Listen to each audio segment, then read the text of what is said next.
안녕하세요. 초보택시입니다. 어제 영업 다들 잘 하셨나요? 저는 오전 영업 끝내고 들어와서 쉬고 있습니다. 자, 어제 전기택시에 대해서 얘기 드리니까 다른 의견들이 있으셔서 조금 더 설명을 해보죠. 전기택시에서 국산차의 특성이 아니고 전기차 자체의 특성이에요. 전기차 자체가 모두 이런데 문제는 한국에서는 국산 전기차가 대부분이죠. 그리고 외국에서는 문제가 방지턱이 적거나 거의 없어요. 근데 한국은 정말 과속 방지턱이 너무 많죠. 그러니까 국내에서 국산 전기차가 많이 팔리고 그다음에 한국은 과속 방지턱이 굉장히 많다 보니까 이 특성이 맞물리면서 운전자의 허리가 너무 안 좋아지고 있는 것은 진실이에요. 그 부분을 얘기 드리는 거예요. 자, 일단은 이게 일반적인 차죠. 일반적인 자동차 같은 경우에는 하부가 있지만 하부에서 위에 차량을 프레임이 있고 그걸 올려놓고 그 장치들이 쭉 있고, 그런데 차가 일반적인 뭐 승용이나 이런 것들은 앞뒤가 어느 정도 삐그덕삐그덕거리고 이게 확실하게 강성이 앞뒤 전체를 딱 잡아놓는 건 아니기 때문에 사실은 차가 어느 정도 물렁물렁하다. 이게 철로 된 자동차가 물렁물렁하다라는 게 웃기긴 하지만 실제 그래요. 앞뒤가 삐그덕삐그덕 어느 정도는 뒤틀림이 있습니다. 아무리 철이라고 해도. 그래서 우리가 일반적인 세단 같은 경우에는 충분히 앞뒤가 길고 하면 과속 방지턱, 한국의 그 수많은 과속 방지턱을 어느 정도 빨리 넘어도 주로 이제 전기차가 과속 방지턱에서 힘든 건 차 자체가 하나의 어떤 철판 덩어리, 작은 철판 바처럼 생겼다고 생각하시면 돼요. 우리가 손목을 이렇게 부드럽게 움직일 수 있잖아요. 근데 우리가 만약에 팔이 부러지거나 뭐 문제가 생기면 손에 기부스 같은 걸 하잖아요. 그러면 기부스 같은 걸 하면 어떻게 돼요? 우리가 관절을 못 쓰고 그냥 뻗고 있어야 되잖아요.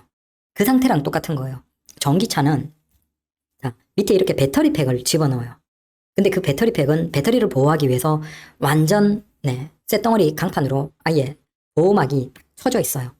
그리고 그걸 아주 길고 넓은 걸 차량의 하부에 달아요. 전통적으로 일반적인 자동차는 그냥 밑에 판만 철판으로 깔려 있고 거기에 어느 정도의 강성만 두기 위해서 이렇게 뭐 위아래로 볼록볼록 나와 있다든지 그런 걸 두고 실내의 인테리어로 들어가는 거죠. 근데 여기 밑에 전기차는 배터리 팩이 달린 거예요. 이 배터리 팩이 마치 우리가 팔에 다쳤을 때 깁스하는 것과 똑같은 형태로 중간을 완전 철판으로 딱 잡아버리니까 차가 뒤틀림이 적어요. 사실 뒤틀림이 굉장히 적어지는 게 우리가 빨리 달리려고 하고 막 경주형 자동차나 그런 것들에서는 오히려 그런 걸 원하죠. 그래서 택시 기사님들 중에서도 세단인데 어떤 분들이 그 보강 같은 거 하시는 분들 계시죠. 삐그덕삐그덕거리고 뭐 뒤틀림 그런 거 싫어서 앞에도 그 본인 열면 스트럿바 같은 거 막 달아놓고 뒤에도 하부에 링크 같은 거 달아놓고 그런 분들 튜닝 하시는 분들 계시잖아요. 잘 달리려고 빨리 달리려고 고속으로. 왜? 그렇게 앞뒤를 꽉 틀어 잡아 놓으면 고속에서 막 칼치기 하고 막 차선 변경하고 해도 이렇게 휘청휘청거리는 게 덜 하거든요. 근데 일반 차는 이제 그렇게 고속으로 하면 좀 위험할 수 있죠. 그래서 일부러 그렇게 탄탄하게 잡으려고 좌우나 앞뒤로 이런 식으로 하잖아요. 근데 그게 전기차는 아예 진짜 하부에 거대한 배터리 팩이 달리면서 딱 잡아버린 거예요. 근데 이게 문제가 이거예요. 한국에서 과속 방지턱이 많으니까 과속 방지턱을 앞을 넘으면 일반 승용 같으면 삐그덕삐그덕거리면서 이제 앞에서 출렁거리면서 한번 넘고 또 뒤에서 출렁거리면서 넘으면서 웬만한 속도로 달려도 괜찮고 어느 정도는 이렇게 차에서 상세가 되고 의자까지 오는 거예요. 근데 그게 전기차에서는 진짜 차 자체가 하나의 어떤 강철 덩어리 같이 되어 있으니까 앞에 과속 방지턱 넘을 때 앞이 툭 들리는데 차 전체가 확 들리는 시 돼버리는 거죠. 그리고 앞이 뚝 떨어지면 또 뚝 떨어지고 전체가. 그러다가 다시 뒷바퀴가 툭 올라가면 또 전체가 또 대각선으로 확 올라가겠죠. 그러니까 뒷바퀴가 또 떨어지면 툭 떨어지는 거예요. 그래서 문제가 뭐냐면 일반 소나타나 그랜저 같으면 요즘 과속 방지턱 웬만큼 넘으셔도 상관없잖아요. 근데 여러분들이 소나타나 그랜저 K8 생각하고 그거랑 비슷한 속도로 여러분들 전기차 타고 과속 방지턱 넘으면 난리가 나요. 운전석도 불편하지만 그나마 운전석은 좀 덜하고 뒷좌석은 거의 뭐 쿵 엉덩이 뜰 정도로 난리가 납니다.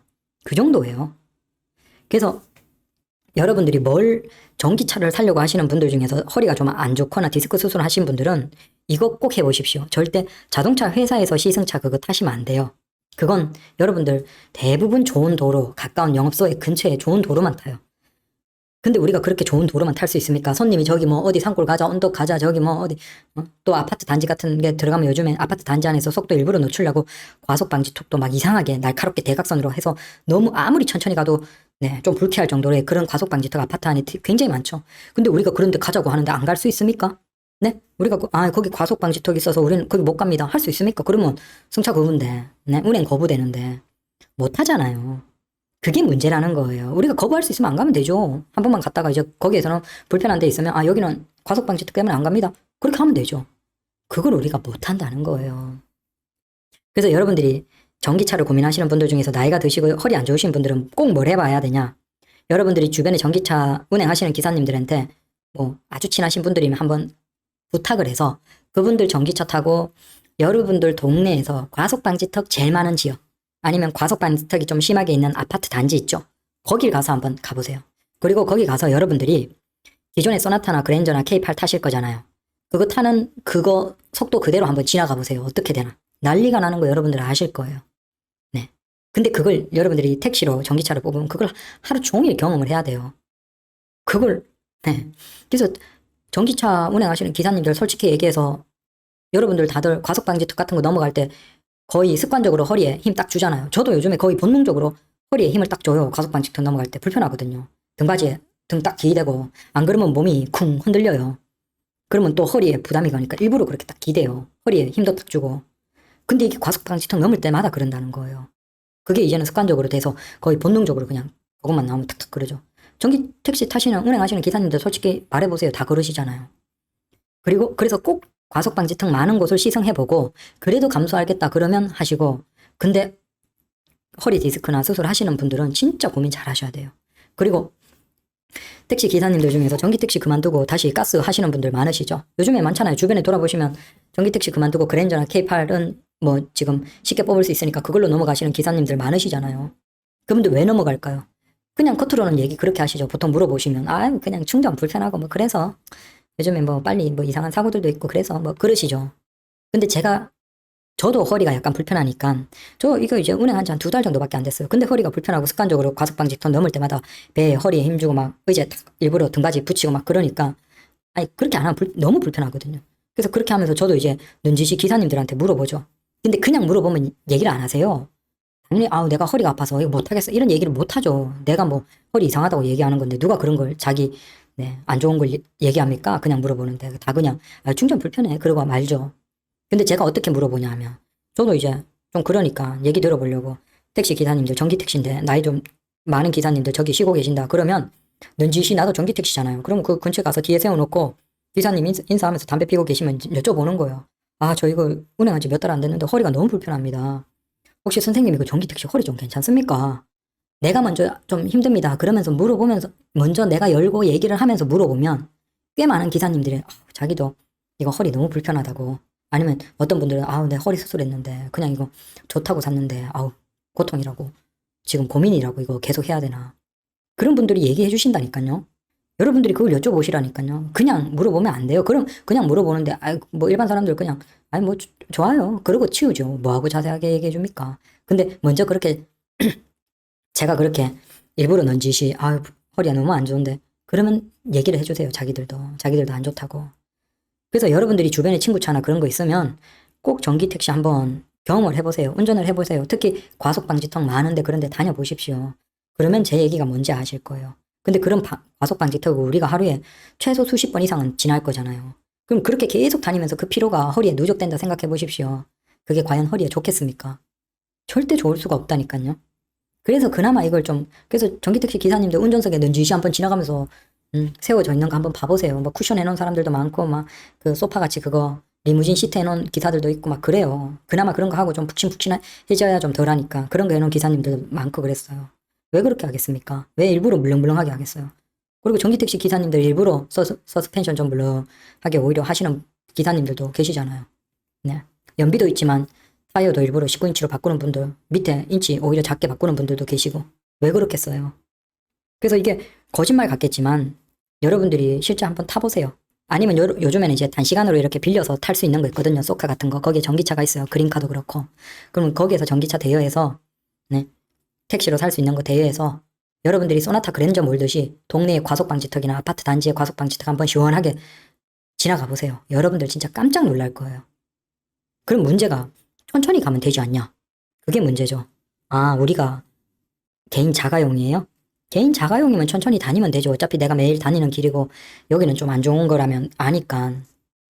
근데 우리가 손님 태워주고 빨리 내려주고 하는 돈 받아야 되는 택시잖아요. 택시니까 당연히 손님 탔는데 과속방지턱이라고 진짜 거북이처럼 천천히 올라갔다 천천히 내려가면 손님이 어지간히 좋아하겠습니다. 그럼 뒤에서 한숨 푹 쉬는 거예요.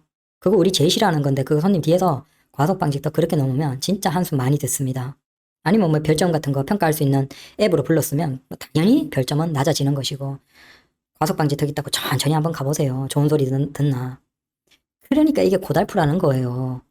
그래서 이 부분을 잘 고민하시고 전기택시를 하시려면 하셔야 돼요. 지금까지 이런 게 얘기하는 게 다 기사들이 쉬쉬하는 거잖아요. 얘기 안 하고.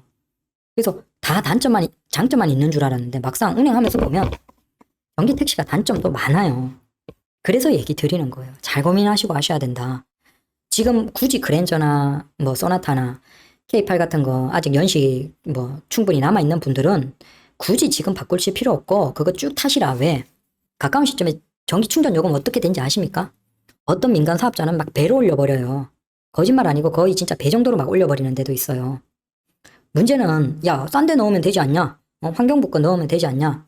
맞아요. 기본적으로 환경부 충전은 아직은 금액이 340원대예요.